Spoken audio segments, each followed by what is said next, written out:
Our guest today is the Chief Executive Officer for the United Neighborhood Organization, UNO. UNO is Metropolitan Chicago's largest Hispanic community-based organization. Since becoming Chief Executive Officer in 1996, our guest today has sought to refine UNO's mission to, number one, honor immigrant roots and values. Number two, challenge Hispanics to reach their full potential. And number three, facilitate their assimilation as our nation's newest Americans. Under his leadership, he has successfully opened 9 charter schools, 8 in Chicago and 1 in New Orleans. And listen to this number. His organization recently earned an allocation of $98 million from the state of Illinois to build more schools in overcrowded communities. For that alone, he deserves a round of applause. Yeah.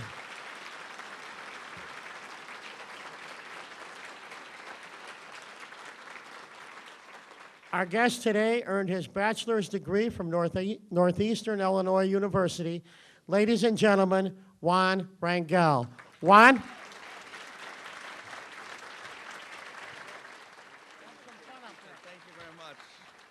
Thank you very much, Jay, and thank you to the City Club for once again giving me the opportunity to come before you to talk about the growing Latino community, its politics, and its impact on our society. And hopefully I won't pull any punches here. Good afternoon to all of you. And a special shout out to our good friend, Senate Minority Leader Christine Radonio. Thank you very much. Before I get started, I would ask that if in my remarks spark any questions, that you write them down. Please send them up front so I can answer them as I conclude my comments here. Last year, I stood here at this podium talking about the immigrant experience that built this great city and how that same indelible spirit must continue in order for Chicago to prosper. I spoke about the challenge that we have before us of not allowing victimization to consume our politics and, more importantly, not allow it to consume the daily lives and behaviors of our newest immigrant communities. I spoke about the entrepreneurial nature of immigrants, the tight family traditions that it nurtures, the tremendous work ethic that has immigrants then and now doing the hardest work around, and I spoke about the immigrant aspirations to get ahead. I also spoke of our current challenges that the immigrant experience brings.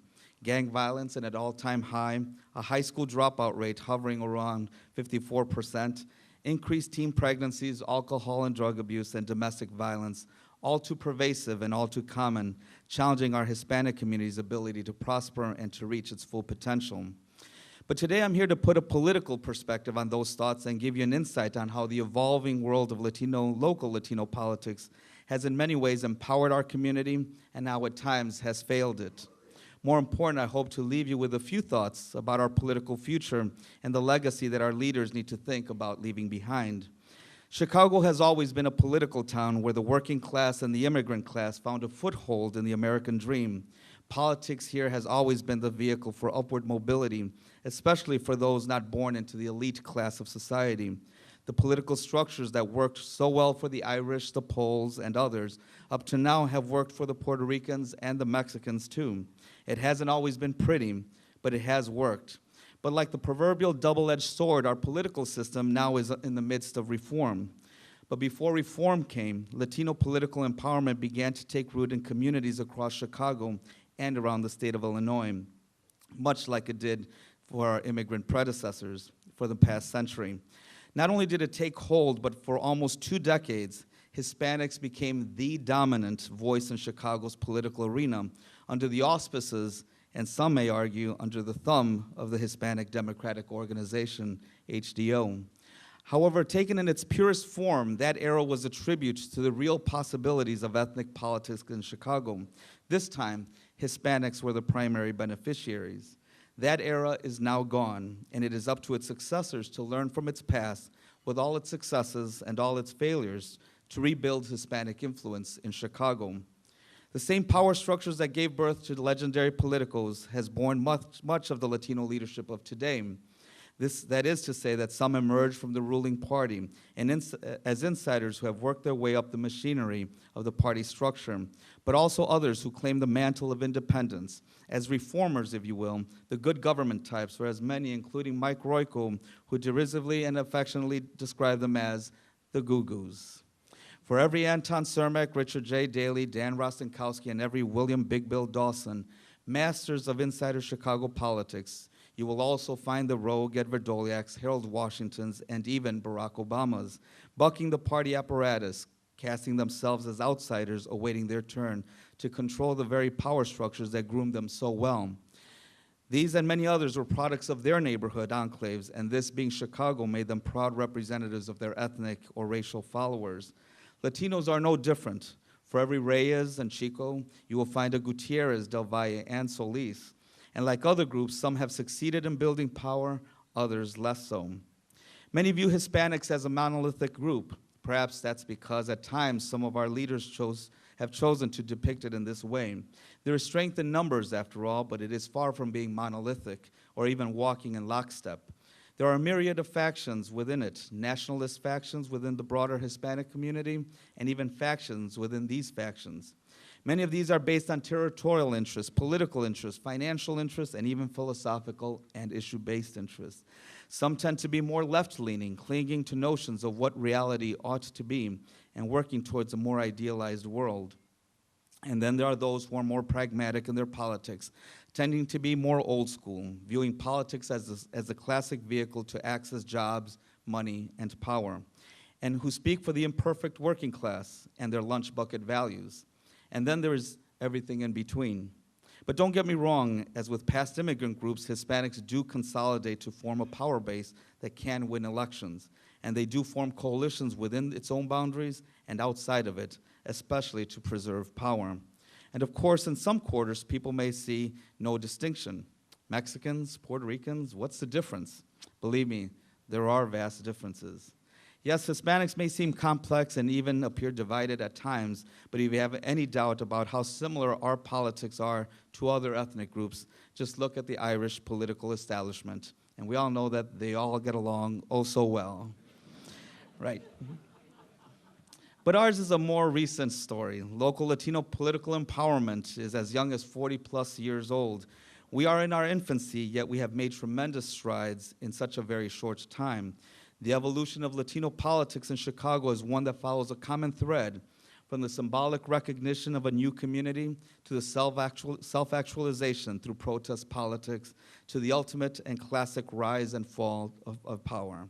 The Hispanic political story in Chicago is also one that coincides with the growth of this community and with its process of assimilation as it firmly establishes its presence.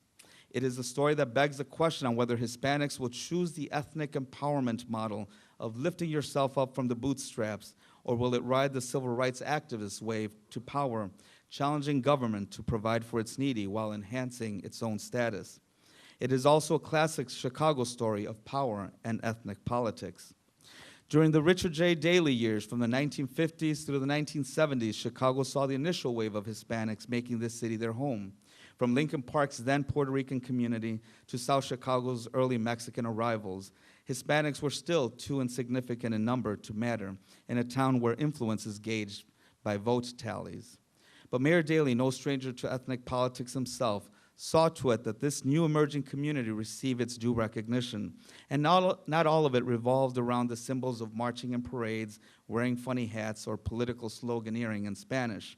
It also meant the appointments of a few Latino leaders to key posts. Names like Irene Hernandez and Arturo Velazquez Sr. were part of the regular Democratic establishment. Confrontation between ethnic groups has always been a part of the process as well, challenging the newcomers to assimilate. Hispanics learned to play along.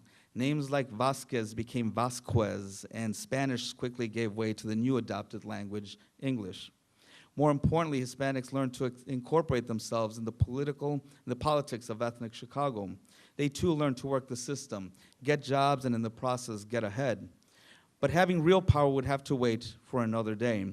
The empowerment of Latinos, for now, would come through the emergence of agencies and community organizations that would dispense services to people. This coincided with the flow of federal dollars on the democratic years of Lyndon Johnson's Great Society. It also coincided with the emergence of a new cadre of Hispanic leaders with a more liberal pedigree, those who were outside the traditional power structure, but whose constituency was based on the agencies they led. Under Mayor Jane Byrne, these forces were courted, but no one did it better at the time than Harold Washington. The increased disaffection in Chicago's black community and the growing Latino population made way to a coalescence of two distinct groups that shared a common sense of being outsiders in the world of power.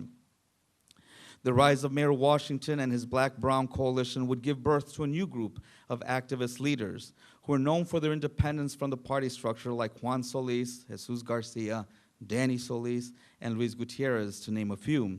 They led their communities into the halls of power with the understanding or belief that our time had come. There was a sense that this was not just politics as usual, but a movement. It was an exciting time for Latino empowerment, yet it had its inherent limitations. African Americans' long history as outcasts to power would take precedence over this new growing minority group, which meant that Latinos would have to play the junior partner in the independent coalition. But the turbulent political times and the untimely death of the mayor gave way to a new shift in power. The movement was at a crossroads, and Latinos had to choose between the sentimentality of preserving a coalition that was about to collapse and making a strategic political move that would guarantee the power status of Latinos for years to come. Some, like Jesus Garcia, who had become Washington's chief Mexican-American ally on the South Side, attempted to keep the Washington coalition alive, but others chose the path to power. Luis Gutierrez, who was part of the North Side Alliance of the Puerto Rican independence movement, had become Washington's key Puerto Rican ally in the city council. Perhaps Gutierrez's most significant contribution to Latino empowerment to date was his controversial decision to abandon the Black-Brown coalition and endorse Richard M. Daley for mayor in 1989. It signaled the political astuteness of this growing minority community and its willingness to make decisions based on its own self-interest. It also signaled the recognition of the power role that Latinos would play as the fastest growing minority group in the city. Longtime Washington ally Danny Solis, schooled in the world of pragmatic community organizing, also joined the new Daley administration as its primary community supporter. And a less public but just as significant move was the buy-in of South Chicago's Latino political leadership, long under the guidance of Washington's arch-nemesis, Ed Verdoliak. Verdoliak, who also saw himself as the Croatian outsider in the world of Chicago's Irish politics, had developed a seasoned precinct organization that included the area's generations-old Mexican Americans. Verdoliak had joined the ranks of the Republican Party shortly before Washington's death. But by 1989, key Hispanic leaders of the once powerful 10th Ward were also ready to cut their deal and join the Daley team. As strategic as these moves were in securing the political future for Latinos, they also damaged the relationship between the African American leadership and the Hispanic community. It is a relationship that remains in question and perhaps a topic of discussion for another time. Mayor Richard M. Daley would build on the lessons learned from the history of ethnic pride and from the legacy of minority politics to build his own brand of coalition.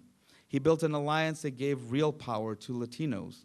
In the old-fashioned style of ethnic politics, Latinos were now being accommodated and their power began to flourish. New names such as Gary Chico, Victor Reyes, not only emerged but became fixtures of city politics, but not just as ethnic symbols, but as part of an organization that wielded real power and influence. And perhaps the greatest compliment to the potential of ethnic politics was a Sun-Times headline that said, "How do you spell power in Chicago? HDO." Of course, it was really meant as a form of agitation and criticism, but it spelled out exactly how far Hispanics had come in just a few decades. The Hispanic Democratic Organization was at its apex, a triumph of the same ethnic politics that built Chicago over the past century and a half. HDO had captured what every ethnic group had courted: raw political power, power that delivered for its base, and power that changed the dynamic and relationship between Hispanics and other power brokers. I've written in the past that HDO succeeded where others couldn't. It was a classic political operation that registered more Hispanics to vote, had more Hispanics elected to office, opened the door for more Hispanics to city jobs, and became the conduit for providing city services for communities across the city. It was the model used so well by every ethnic and racial group since the founding of the modern big city political machine, not only in Chicago, but also in Boston, in New York, and in many other great cities. As I said earlier, it wasn't always pretty, but it worked, even if it didn't work for all. But it was to be the last of its types. Reform was in the air, and HDO's critics and challengers saw an opportunity to ensure its demise. That included factions within the Latino community, and even some that had benefited from its rise. The common complaint that HDO had too much power rings hollow when everyone else is vying for the same status. Some political leaders that thrived under the HDO umbrella didn't begrudge their newfound independence. Neither did the players that had chosen to cast themselves as outsiders for decades. But all this is nothing new in a town that is known for its tough politics. The end of the HDO era began the balkanization of Latino politics, but it also left a void in leadership. It is a void that to this day is still being redefined. New alliances are being formed, and a new set of leaders is challenging the status quo, and not only in the Democratic Party, but also in the Republican Party as well. As an example, look no further than the battle of succession that recently took place in the 26th Ward. The ward that propelled Luis Gutierrez to the city council, giving Harold Washington his 25th vote, breaking the deadlock of council wars, is now in the midst of a new kind of independent movement, and the dust hasn't settled yet. But the Hispanic community has lost its premier status as the power broker in Chicago. Moving forward, we can lament about what could have been and can scold others for actions that they should have or could have taken. Or we can choose to be actors in the world of power, a world with inherent risk and a world without a playbook for success. It is a world of action, and it is also a world that requires leadership. These days, there's much cynicism about politics. There are some in the arena who believe that politics is a battle between good and bad, that there are those who seek a certain truth, who believe that our political future empowerment is inevitable because, just because. That's how it ought to be. Well, that is the part of a natural evolution that it's taking its course. Well, unfortunately, it is not. The greatest mistake we can make is to assume that ours is a predestined justice that awaits us. Politics is indeed a game of addition. It is an accommodation of interests. Political empowerment is a result of action. There are lessons to learn. For one, symbols do matter, but results matter most. Numbers do matter, but voting numbers matter most. And vision does matter, but power matters most in order to make that vision a reality. Politics is not pretty, but it does work. Our future in the arena has been secured by virtue of our growing numbers, but how successful we become will be gauged by the bold course of action that our leaders choose to take. We can choose to be idealistic about our politics and play it safe, or choose to be more pragmatic, take risks, and produce real results, as well as leave a legacy for our community. And that is up to us to decide. Thank you very much.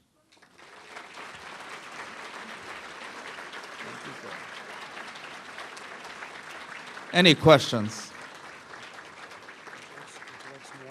Yes, please.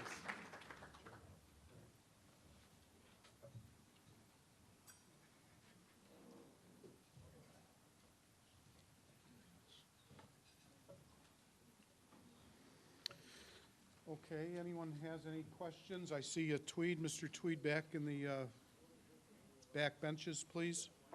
Staff. And while we're waiting for some of those questions to come up, I just want to recognize two very important people, and there probably are a few more that we may have forgotten. For that, we apologize. One is our speaker on October 26th, the Commissioner of the City of Chicago Department of the Environment, Suzanne Malik McKenna.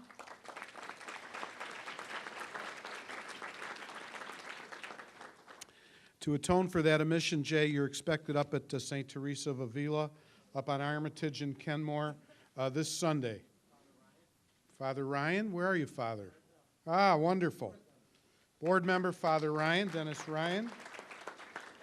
And Leticia Peralta Davis, civic leader, who was the executive director at McCormick Place and Navy Pier. Leticia.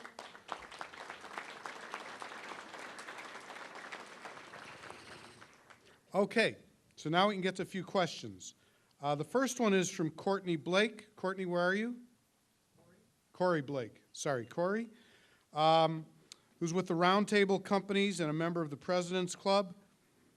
This is from the Barrio Foundation question. What is UNO currently doing to address the gang issue and the rate of high school dropouts?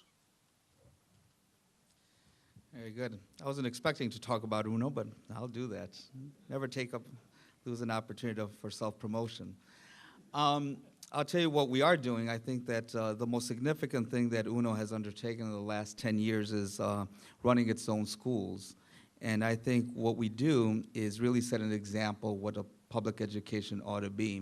When we set high expectations of children and of families and even our staff, children will follow suit. They'll meet you halfway. We have no tolerance for undisciplined behavior. We have a very disciplined and structured environment in our schools. Our kids wear uniforms, boys in ties, walk in a straight line. We don't veer from that because we know what the alternative is. And I think that our community, just knowing it very well, that's something that our parents and our families expect from our public schools. Unfortunately, I'm not sure that the public schools deliver on that end, so we will. And so I think the schools that we manage is really aimed at setting a model as to what's possible within the public school system, and that's going to go a long way in defeating those other forces that you mentioned. So, thank you. Okay, thank you, Juan. This is from James Thindwa, who's affiliated with the Chicago Alliance of Charter Teachers and Staff, Chicago ACTS, ACTS. Please share your views about the prospect of charter school teachers becoming unionized. Will you pledge to remain neutral if your teachers wish to form a union? I guess that's up to our teachers, not up to me. We've always been longtime supporters of labor and of unions. I think that if we provide the right environment for our teachers and have respect for their profession and give them an opportunity to have a say in terms of the development of our schools and what we want out of them, and really create an environment that's conducive not only to our children, but that's conducive to them to excel in their craft. I don't know that there's a need to go down the union route. We have a tremendous amount of respect for our teachers, and certainly in terms of pay, we're right up there with what union expectations are. In fact, if there's an opportunity for more money, I would put it all in teacher salaries because I think they deserve a lot more than what we all pay our teachers. But definitely our expectations have to also be upgraded in terms of what we expect of all of our employees for the sake of our children. So again, I think that the real union question is really up to the teachers to decide if this is something that's going to enhance their stature and their environment in our schools. And hopefully we're doing a good enough job by our teachers where they won't have to seek another alternative to what we already provide. Thank you. Thank you. Another teacher's question. This is from Sandra Schultz with the Chicago Teachers Union. Do you think that the funding you receive for your charter schools is sustainable?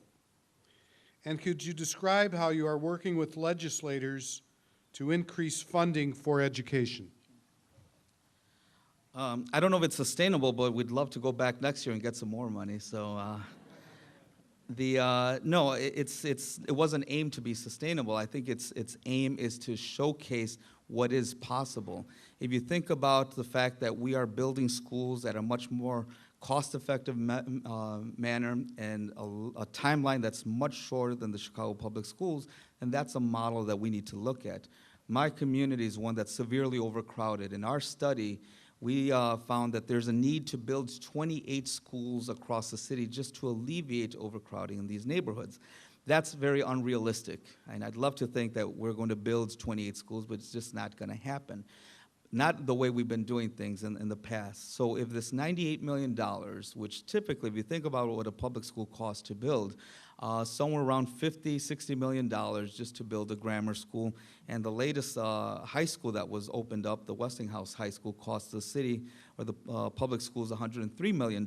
So if you think about it, and by those standards, we're barely going to be able to build one school, but those are not our standards. We calculate that with $98 million, we will leverage that to double it and perhaps even triple it through many other ways. And if we can do that, we feel that we can build 8 schools with $98 million.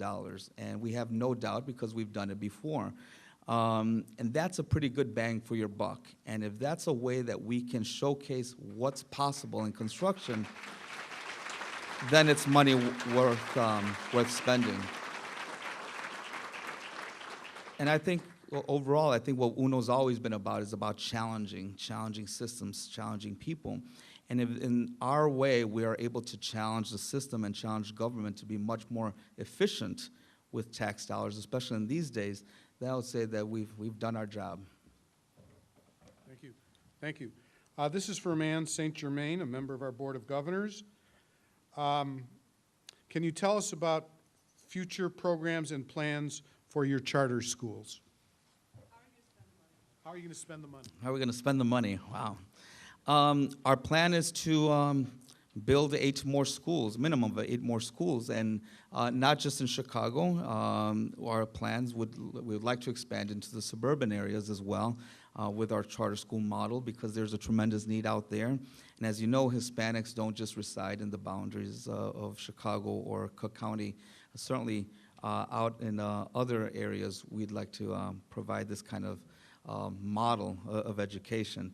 We can't educate everybody, but again, if we in some way can push the system to do better, we lead by example. And so I would say that that would be the next step for the organization. But actually building these things would probably be the next step for the organization. So. Thank you. This is from Mike Bauer. Mike, where are you? City Club member. What are your thoughts about the various health care reform bills pending in Washington, D.C., and particularly the issue of coverage of undocumented persons and of illegal immigrants? Wow. What do you think? You're going to get softballs here? Yes, no, not at all. Not at all. That's a tough one because I'll tell you, I pride myself, and UNO prides itself in being very pragmatic. And we don't like symbolic victories in the sense that we can stand up here and say, yes, insurance for everybody, including the undocumented, and then it doesn't go anywhere. As we saw a few years ago, in the last few years, there were these massive marches on immigration, and you would think that people took a stand, and there you go. Nothing's really happened. And so rather than taking a position and saying, I'm just going to punt here, rather than take a position and say, yes, immigrants ought to have, illegal immigrants ought to have access to health care, that's a tough one. There's a tough political climate right now for Hispanics, and it's part of what I was trying to explain earlier today, is that we have to be very smart on the issues that we choose to tackle. I don't think, and this is hard to say also, I'm not sure that doing the marches and all that fanfare was very helpful to our cause. And I think it hurt more than anything. I remember not too long ago, this is just a few years ago, that Hispanics had the image of the hard-working immigrants. You know, anybody wants a Hispanic working for you because you know the work ethic. These days, it's a very different environment, and I'd hate to think that we did more damage to ourselves than anything. And so the debate on health care, it's a tough one for the president because he has a community that he has to try to show support for. I think in many ways, the choice of Judge Sotomayor to the Supreme Court was a nod to this community without having to get into these other debates because it's tougher. So I'm not sure what the answer on the health care debate. I think at some point you have to cut your losses and say, okay, we'll take half a loaf rather than the full thing. So it's not an easy one. The immigration reform is still coming, And all of these other debates are slowly chipping away at that one. And so I'm not even sure we will get a immigration reform, which is a much bigger prize down the road. So I'm not sure what the answer to that is, to be honest. So. Thank you. This is from Javier Nogueras with the Puerto Rican Chamber of Commerce. What do you see UNO's role and future in developing new leadership beyond yourself and your associates? UNO has always been about developing leaders, and the prize isn't for today, it's for positioning for tomorrow. And we're very proud of what we've done with our Leadership Institute. Our Metropolitan Leadership Institute is really designed at building the next wave of leaders. And many of them are here. I'm very proud to say that President of CTA is one of our graduates of this program. And not to put him on the spot, but if Rich is an example of things to come, then it's certainly worthwhile. So I think that's the role that UNO plays is a very big one. And if anything, I think it's to kind of help reshuffle the deck, especially in this time of uncertainty. Who are the Hispanic leaders of today and tomorrow? There's going to be new leaders continue to emerge, and we're glad to be a part of that. Thank you. This is from board member Chris Long. You mentioned the shifting powers between Black and Hispanic groups. Can you comment on the possibilities of cooperation and of conflict between these two groups, especially as Hispanics become the lead ethnic population? This is also a tough one to answer all the time because when I say things, oftentimes people misinterpret what I'm saying. Absolutely, I think that there are, and there have been, and there will continue to be opportunities for coalition building. But I think my view in particular is that we need to view these communities as very distinct people, very distinct communities with very distinct experiences. I think it's wrong to somehow lump everybody together and say the minority community or people of color, which, by the way, I don't like that term, but that's my opinion. People lump us together because somehow we're supposed to share something in common. And I guess other than skin color, I'm not sure that we really share all that much in common.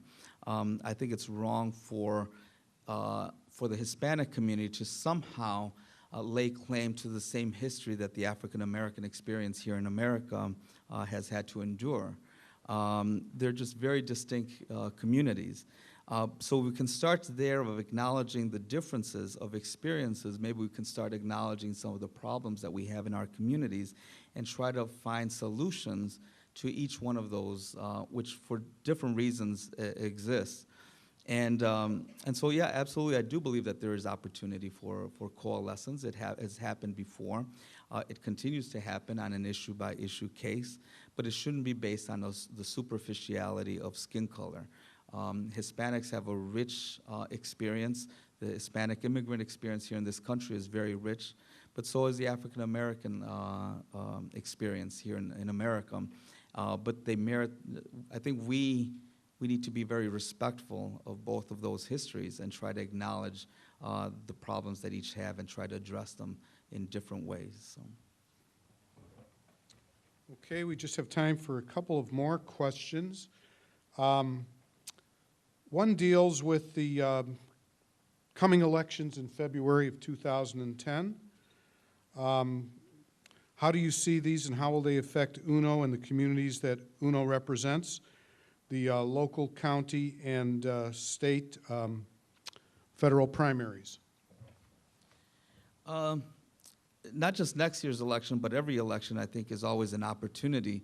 How it impacts the organization, actually, I think it's more of, it's an opportunity for people to be challenged. If there's one thing that our community lacks, and it's something that all of our leaders need to focus on, is the rate of voter registration and voter participation.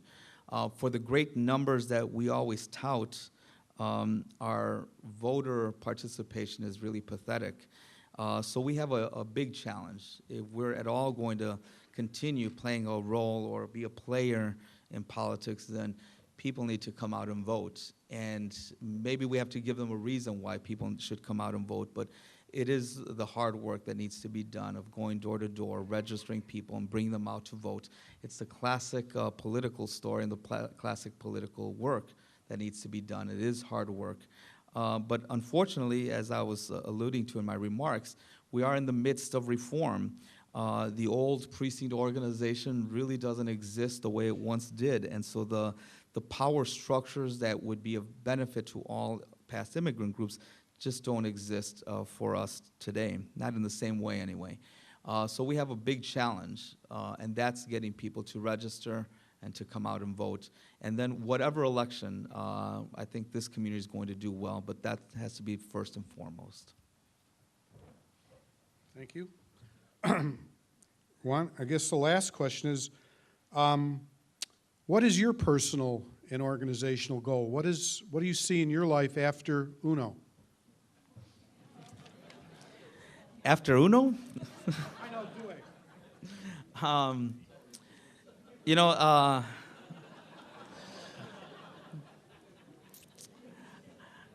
I've always, people always ask me that as to what, for me personally, and what's next for the organization. I really enjoy what I do. It's a tremendous challenge. Every year is a different year.